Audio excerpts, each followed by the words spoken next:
माननीय अधीक्षक मॅडम तांबे मॅडम आज आपल्या उपोषणस्थळी सदिच्छा भेट द्यायला आलेल्या. मॅडम, आम्ही जसे कर्मचारी आहोत तसे तुम्ही सुद्धा कर्मचारी आहात. फक्त एवढंच आहे की आमच्या नाड्या तुमच्या हातात आहेत. नाड्या असल्यामुळे त्याच्या गाठी कशा सोडवायच्या ह्यात तुम्हाला माहिती आहे. तुम्हाला माहिती म्हणजे शिक्षण विभागाला माहिती आहे. परंतु गेल्या कित्येक वर्षापासून आमचा उपेक्षित असलेला शिक्षकेतर बांधव हा माध्यमिक विभागाने हेतू पुरस्कार डावलण्याचा प्रयत्न करून त्याला दाबण्याचा प्रयत्न केलेला आहे. आज तुमच्या विभागाने जे आम्ही वारंवार जे निवेदनं देत आलो त्याच्या संदर्भात तुम्ही जे आंदोलन स्थगित करा वगैरे, तुमच्या कामाचा निपटारा करणे सुरू आहे वगैरे असं हे जे तुम्ही पत्र दिला ते पत्र पूर्णतः चुकीचं आणि खोटं आहे. शिक्षणाधिकाऱ्याची याच्यावर सही आहे. याच्यात कुठलीही समस्या ज्या काय तुम्ही विषय मांडले तो एकही विषय हा ऑफिसचा खरा नाही. कामाची पूर्तता झाली हे चालू आहे. कुठलंच काही नाही आहे. आणि शिक्षणाधिकारी मॅडमनी म्हणजे सन्माननीय शिक्षणाधिकाऱ्यांनी असं खोटं पत्र देणं चुकीचं आहे.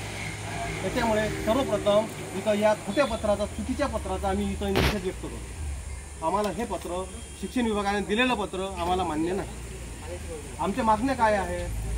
आश्वासित प्रगती योजनेसंदर्भात आपल्याकडे जे प्रस्ताव आहे ते महाराष्ट्र राज्यात जसे 34 जिल्ह्यामध्ये सरसकट मंजूर करण्यात आले तसे आपणही करा. तुम्ही त्या दिवशी आपल्या मीटिंगला होता. आमची तुम्ही सहविचार सभा घेतली. आम्ही 18 मार्च रोजी आंदोलन पुकारलं होतं. तुम्ही सांगितलं आम्ही सभा घेतो, आम्ही तुमचा आदर राखून आम्ही आंदोलन स्थगित सहविचार सभा झाली. तुमच्या ऑफिसने आम्हाला विनंती केली आम्ही 31 मार्चपर्यंत तुमचं काय ते निकाली करू. आम्ही तुम्हाला विनंती केली 31 मार्चपर्यंत नको, 8 एप्रिलपर्यंत आम्हाला तुम्ही मान्यता द्या.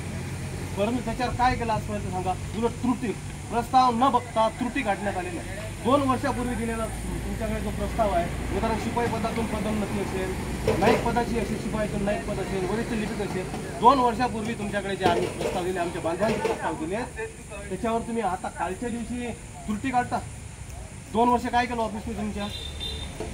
2 वर्ष काय केलं? आणि त्याच्या निम्म्या फायदे तुमच्या ऑफिसात सध्या मिळत नाही. कशा काय झाल्या याचा लेखाजोखा तुम्ही घ्या.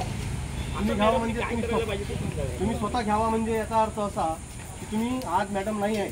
खरं म्हणजे आम्ही इथं उपोषणाची 1 दिवसाच्या लाक्षणिक उपोषणाची नोटीस देत असताना त्या दिवशी मॅडमने आम्हाला सांगितलं पाहिजे होतं की आम्ही या 28 तारखेला मी मुंबईला उच्च न्यायालयामध्ये तारीख आहे, त्या दिवशी तुम्ही आंदोलन न करता आणि दुसऱ्या दिवशी तारखेला करा असं मॅडमने आम्हाला सांगितलं पाहिजे होतं.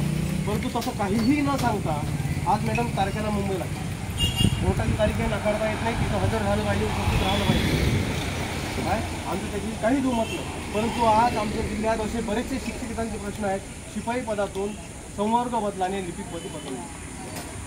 आश्वासित प्रगती योजनेचा प्रस्ताव यायला चालूच आहे. ते तुमच्याकडे आला की त्या मीटिंगमध्ये आपलं काय ठरलं? ज्याचं वय वर्ष 55 आहे किंवा 55पेक्षा जास्त आहे त्याला MSCITची अट लावून आहे शासनाच्या नियमानुसार. तरी त्याच्यात त्या अटी घातल्या पत्रात, त्रुटीमध्ये त्या अटी घातल्या. दुसरा विषय, शिपाई पदांना गोपनीय अहवाल लिहिण्याची पद्धत महाराष्ट्रात आणि शासनाच्या SS कोडमध्ये नाही. तरी ती टीप घातली की यांचे गोपनीय अहवाल जोडलेले नाही. शिपाई पदाला जर तुम्ही MSCIT मागता, गोपनीय अहवाल मॅडम कोणाचे लिहिलं? येतो मॅडम, तुम्ही ऐका, तुम्ही आमचं म्हणून ऐका. आज मॅडम नाही, मॅडम नाही ऐका मॅडम, तुम्ही 2 मिनिटं ऐका. बरोबर आहे, 2 मिनिटं आमच्यासाठी. सकाळपासून इथं सकाळी 8 वाजल्यापासून माझा शिक्षकाचा बांधव इथं 60-70 लोक सकाळपासून जेवणाशिवाय उपाशी तपाशी बसून आहे. तुम्हाला 2 मिनिटं ऐकावंच लागेल. काय मला एक सांगा, ज्या शिपाई बांधवांना पदोन्नती, संवर्गाबद्दल पदोन्नती दिली त्याच्यावरही अजून काहीच नाही. त्याच्यामुळे हा जो हे जे आम्हाला पत्र दिलं हे पत्र आम्हाला मान्य नाही. या पत्राचा परत तुम्ही तुमच्या ऑफिसने विचार करावा एवढी आपणास विनंती करतो. दुसरा महत्त्वाचा मुद्दा, जे तुम्हाला निवेदन दिलं त्या निवेदनाप्रमाणेच कारवाई झाली पाहिजे. महाराष्ट्रात जशी कारवाई झाली आमच्या संदर्भात तशी कारवाई झाली पाहिजे एवढी आमची इच्छा आहे. जर होत नसेल त्याला आम्ही 1 महिने खरंच आम्ही तुमचं पत्र देतो. होत नसेल तुमच्याकडून कारवाई तर आम्ही याच म्हणजे मे महिन्याच्या पूर्वी म्हणजे 27-28 मे म्हणा की 28-29 मेपर्यंत येऊन तुमच्या ऑफिसमध्ये आत्मदान करणार. तेव्हा मग काही होऊ द्या, त्याची सर्वस्वी जबाबदारी तुमच्या ऑफिसचीच असेल, कर्मचाऱ्यांची असेल. एवढी आपण विनंती करतो आणि आपण परत एकदा पुन्हा आपणास हे पत्र रद्द करून त्याच्यावर नवीन पत्र काढावं आणि हे आमचे निवेदन स्वीकारून परत एकदा मॅडमच्या कानाची आपण सर्व समस्या मांडाव्यात तशी आपलं